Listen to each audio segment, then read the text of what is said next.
Intel report? Just quickly. Yeah. So I saw your statement expressing some concerns after you've read the report. You're asking the FBI director to look into that. What exactly are your concerns, and how high do you think this went at the FBI? So if you go back to 2017, after the baseball shooting, the FBI had brought in the members of the team. Roger Williams was one of those members who was part of that briefing. And at that meeting, they went through some of the information. Some of it was classified, some of it wasn't. But they ultimately let us know what their conclusion was. And that's when they said it was classified as suicide by cop.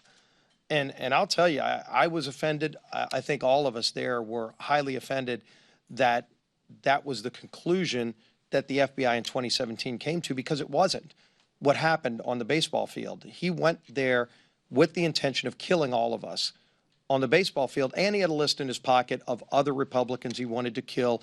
It was very politically motivated, and it was clear they suppressed a lot of facts. And what the FBI report that Kash Patel's FBI came out with today shows they suppressed factual evidence to reach a different conclusion than what the facts led to show.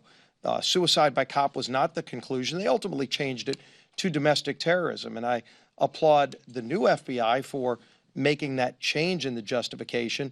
But they also revealed some of the other facts that were suppressed.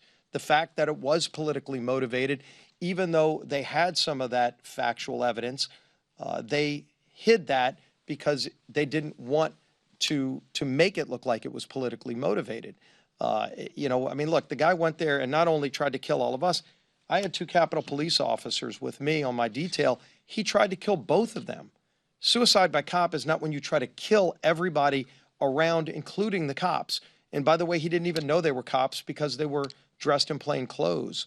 And he had every intention of carrying out a politically motivated message. He wrote about it, and they had that evidence, and they suppressed it. So it was very disappointing. We walked out of the meeting that day because we were so infuriated that that was their conclusion. I'm glad that Kash Patel is getting the FBI back to a fact-based organization where they follow the evidence, not try to have a pre-disclosed conclusion, but where they actually look at the facts and make their conclusion based on the evidence.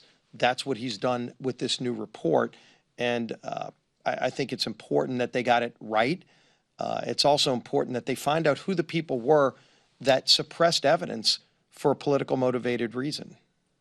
Do you believe that, where do you believe that political motivation came from? Do you think I don't know. You know, we saw that some of those agencies were unfortunately being used for political purposes, to go after political enemies, to try to carry out political vendettas.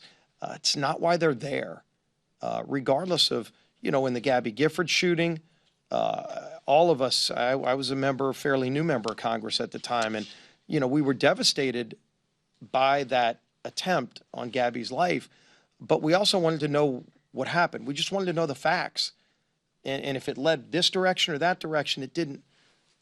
It really shouldn't have mattered to the people going out to find the facts. The intelligence agencies should have been just looking for the facts, not trying to have their own conclusion confirmed by suppressing evidence. And yet that's what they did.